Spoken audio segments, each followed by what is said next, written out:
Ça pose tout de même aussi d'autres questions, Valérie Gomez-Bassac, notamment autour de la sécurité, de ces bâtiments. Je vais préciser mon propos. Hier, ce sont les passants qui ont prévenu les pompiers alors qu'on voyait ces flammes qui sortaient déjà de la rosace. Rien ne pouvait alerter avant les pompiers qu'il était en train de se produire un incendie. On s'est posé cette question, pas de détecteur de fumée, pas de caméra. Est-ce que finalement il faudrait rendre ces édifices plus sécurisés? Il faut sans doute en effet renforcer toutes les mesures de sécurité, mais nous avons un patrimoine qui est très important. Il y a beaucoup d'édifices, de monuments, donc il faudrait que ce soit généralisé au maximum, mais ça reste compliqué. Quant aux moyens qui sont alloués donc à l'entretien du patrimoine, là aussi, c'est vrai que lorsque ce sont des édifices religieux, c'est essentiellement à travers les dons. Ça ne suffit pas, c'est une évidence. Donc Alors, il est-ce faut qu'on pourrait voir envisager aussi. de faire payer les lieux cultes, Alors, les grands je ne lieux, sais par pas, mais exemple? enfin, moi, ce que je voudrais quand Poser même aussi dire, cette c'est qu'il y a question, le peut-être pour loto. financer derrière, Mhm. oui, le loto Le du loto du patrimoine. patrimoine qui a été mis en œuvre. Moi, sur ma circonscription, il y a 2 édifices qui en ont bénéficié, bon, ce qui est bien. Mais bon, il faut continuer et essayer voilà, de solliciter au maximum les personnes et puis également les deniers publics. Il n'est pas libre, le Premier ministre Valérie Ah, Gomez-Bassac? je vais rebondir un petit peu sur tous les commentaires qui ont été faits. C'est un homme qui a été choisi justement pour cette proximité, pour cette aisance dans le dialogue, parce qu'il a aussi cette envie de concerter les corps intermédiaires, mais pas que, et de s'appuyer énormément sur les élus locaux.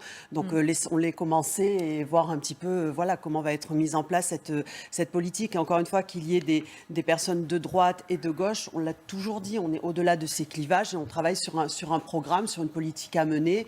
Et avec la crise économique et sociale qui arrive, qui est là même, je dirais, Oui. il faut que toutes les bonnes volontés travaillent dans le même sens. Je crois que l'essentiel, c'est cela. Il faut éviter, encore une fois, Mais tous c'est les ça qui est raccourcis et difficile. déjà Ouais, mais de c'est ça qui va juger. être difficile.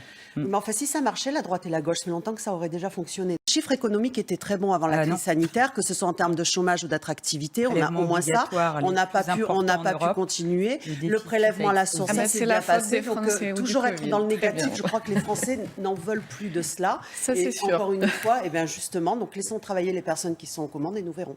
Il y aura une discussion, enfin le Premier ministre s'est engagé maintes fois avec tous les partenaires sociaux, donc moi je suis en parfaite confiance pour savoir que ça sera mené de la sorte. Et encore une fois, si la crise sanitaire nous le permet.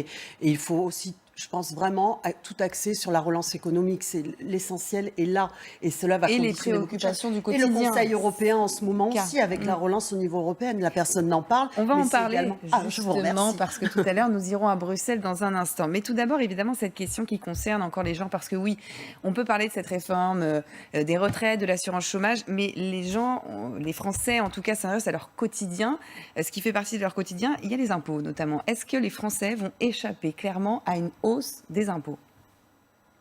Oui, enfin, tout le monde a pris cet engagement-là, donc maintenant à nous de le tenir de façon à ce qu'il n'y ait pas en effet de hausse d'impôts. Donc ça veut dire que le seul moyen de financer tout cela, c'est une bonne relance de l'économie. Je me répète, mais la solution est uniquement là.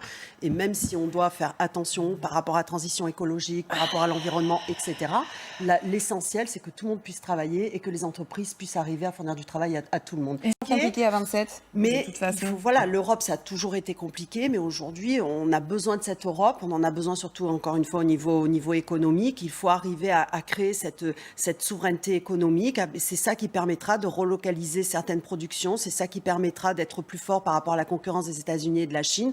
Donc moi, j'y crois, mais je pense qu'en effet, les discussions seront difficiles et seront difficiles. Mais j'espère en tout cas qu'ils vont aboutir. C'est faisable, Valérie Gomez-Bassac?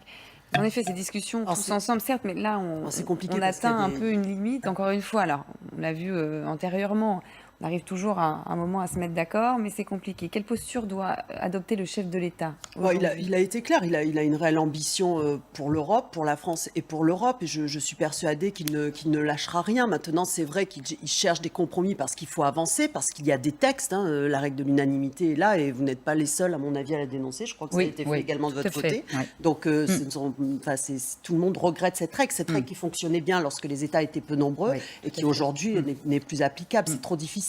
Donc, c'est vrai qu'on est dans un monde de conciliation, de concertation. Il faut arriver à trouver un compromis qui soit le meilleur possible. Mais bon, ça va être difficile. Mais n'allons pas trop vite, ne tirons pas des conclusions sur ce qui va être décidé, choisi, etc. Attendons de voir ce que ça donne. Les reconfinements locaux, il y a quelques plans sur la table. C'est une option qui est sur la table.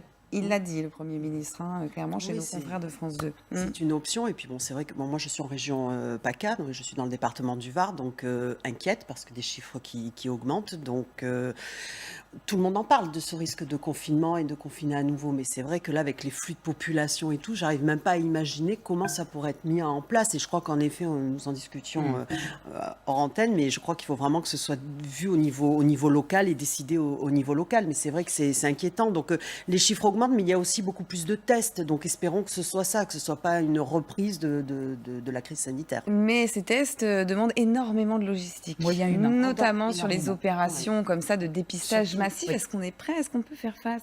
Alors moi, je vais parler encore une fois de la région PACA et du département du Var. Pour l'instant, ça va. Mais là À Paris, aussi, c'est compliqué, la hein, population, pour se faire les citoyens tester, n'y veulent pas forcément des se fois, il faut faire la tester. queue, hein. Là aussi, on a cette problématique. Mais là, pour l'instant, en effet, ça sera plus un problème peut-être humain que matériel pour le coup. Valérie Gomez-Bazac, il va falloir tout de même avoir cette confiance des magistrats. Et on sait que ça peut aussi être compliqué avec Éric Dupond-Moretti. Ça ne va pas le ralentir tout de même d'avoir ce travail à faire en amont.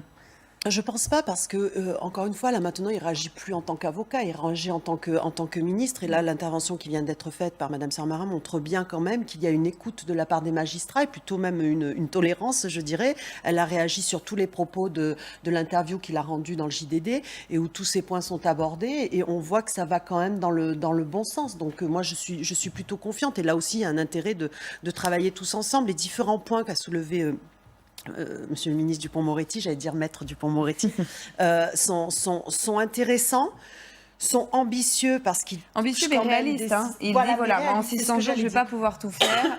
Tout à Donc, fait. je concède que je reviens sur certaines choses. Alors c'est ambitieux parce que c'est vrai qu'il touche à des choses auxquelles nous sommes attachés. Vous avez parlé notamment des secrets au niveau des procédures judiciaires, de la protection des mineurs. Bon, donc tout ça, on y tient énormément. Mais je pense qu'en effet, ça peut être réalisé sur des échéances assez brèves. Donc, et il y a aussi cette notion de moyens. C'est vrai qu'il faut davantage de moyens à la justice, mais ça, je dis une évidence. Alors, il nous reste seulement une minute. Donc, Valérie Gomez-Bazac, je voulais que vous répondiez évidemment à la section. Va-t-il résister en tout cas? Alors, il y a la justice, certes, qui fera son travail, mais il y a la pression populaire. On connaît le tribunal de la rue.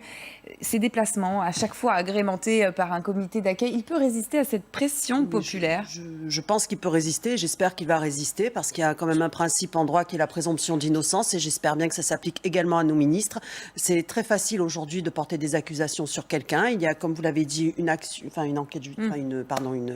l'affaire judiciaire est en cours, donc attendons de voir le résultat. Mais pour l'instant, c'est la présomption d'innocence. C'est trop facile. Donc, en plus, agrémenté par les journalistes, agrémenté par les réseaux sociaux, lui ou quelqu'un d'autre, hein, d'ailleurs, peu importe, je dirais. Il faut voir aussi, vous lisez comme moi les journaux, les accusations qu'il y a aussi contre la dame, sa personnalité, etc. Donc, je ne vais pas rentrer là-dedans, je ne connais pas l'affaire. Mais en tout cas, la présomption d'innocence doit rester la règle dans notre système judiciaire.